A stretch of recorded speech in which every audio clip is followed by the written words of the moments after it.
नमस्कार, मैं हूं अभिषेक तिवारी और इस समय तुलसी हेल्थ केयर में प्रैक्टिस कर रहा हूं।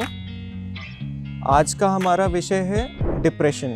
डिप्रेशन एक मूड डिसऑर्डर है जिसके प्रमुख लक्षणों में नींद और भूख में बदलाव होना, कुछ कॉग्निटिव फंक्शनिंग में डिस्टर्बेंस होना, सेल्फ कॉन्फिडेंस लूज हो जाना, सोशियो ऑक्यूपेशनल फंक्शनिंग में डिस्टर्बेंस हो जाना, ये प्रमुख कारण माने जाते हैं। एक एक्सट्रीम लेवल की सैडनेस फील होती है, कंटिन्यूस सैडनेस होती है। ये किसी भी काम को करने में, किसी भी जो जनरल डेली एक्टिविटीज़ होती हैं हमारी, उसको करने में हमारी जो रुचि है वो ख़त्म हो जाती है। व्यक्ति कमरे में अपने आप को अकेला कर लेता है, कमरे में बैठा रहता है और कुछ विचारों के बारे में सोचता रहता है। कई बार ऐसा भी होता है कि वो इवन अपने कमरे की लाइट तक जलाना पसंद नहीं करता। विचारों में ज़्यादातर एक तरह का ट्रायड देखा जाता है जिसे हम कहते हैं कॉग्निटिव ट्रायड।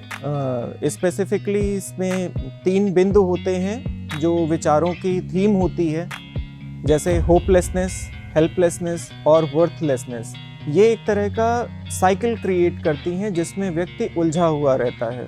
अगर कारणों की बात करें तो कुछ बायोलॉजिकल कारण भी होते हैं, जैसे न्यूरोट्रांसमीटर्स में होने वाले बदलाव। साइकोलॉजिकल कारणों में व्यक्ति का अपने प्रति, दूसरों के प्रति और एक समाज को देखने का नज़रिया, ये बहुत महत्वपूर्ण होता है। सिचुएशंस का इंटरप्रिटेशन करना, किस तरीके से इंटरप्रिटेशन कर रहे हैं, किस एटीट्यूड के साथ इंटरप्रिटेशन कर रहे हैं, ये सब बहुत ही इम्पॉर्टेंट होता है। इसके अलावा कुछ सोशियो कल्चरल पर्सपेक्टिव से अगर हम देखें तो कुछ बहुत ही मेजर लॉस हो जाना, चाहे वो फाइनेंशियल लॉस हो या किसी लव्ड वन की डेथ हो या रिलेशनशिप में है तो ब्रेकअप होना। इसके अलावा कोई जनरल जॉब से रिलेटेड स्ट्रेस होना। महत्वपूर्ण ये है कि इस स्ट्रेस को, इस लॉस को व्यक्ति किस तरीके से महसूस कर रहा है, किस तरीके से इंटरप्रेट कर रहा है, उसको कैसे समझ रहा है।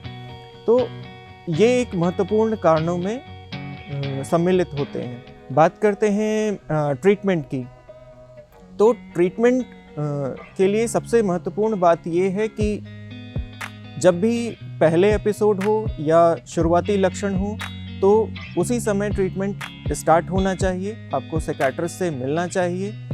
इलाज संभव है इसका, और अगर अच्छे से पूरा इलाज किया जाए तो व्यक्ति एक अच्छी सामान्य ज़िंदगी जी सकता है। ध्यान ये रखना होता है कि इस तरह के एपिसोड्स बार बार भी हो सकते हैं, लेकिन अगर पूर्ण इलाज लिया जाए तो इन एपिसोड्स के बावजूद भी आप एक अच्छी सामान्य ज़िंदगी जी सकते हैं। तो इलाज के लिए सबसे पहले जो साइकियाट्रिस्ट द्वारा प्रेस्क्राइब की गई मेडिकेशंस इम्पॉर्टेंट रोल प्ले करती हैं। इसके अलावा साइकोथेरेपी में cognitive behaviour therapy, interpersonal psychotherapy या फिर कुछ अदर बिहेवियरल थेरेपीज या साइको एनालिटिकली ओरिएंटेड थेरेपीज़ का हम यूज़ करते हैं। अभी रिसेंट की रिसर्चेस के हिसाब से अगर हम देखें तो कुछ वेगल नर्व स्टिमुलेशन से रिलेटेड टेक्निक्स भी आई हैं, कुछ ट्रांसक्रेनियल मैग्नेटिक स्टिमुलेशन या फोटोथेरेपी भी आज के समय में रिसर्च का एक बहुत बड़ा पार्ट है।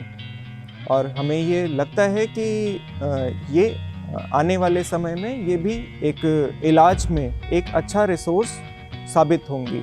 उम्मीद है इस वीडियो में आपको डिप्रेशन से संबंधित काफ़ी जानकारियाँ मिली होंगी। इसके अतिरिक्त आप डिप्रेशन से संबंधित और भी जानकारी अगर चाहते हैं तो हमसे संपर्क कर सकते हैं। Thank you.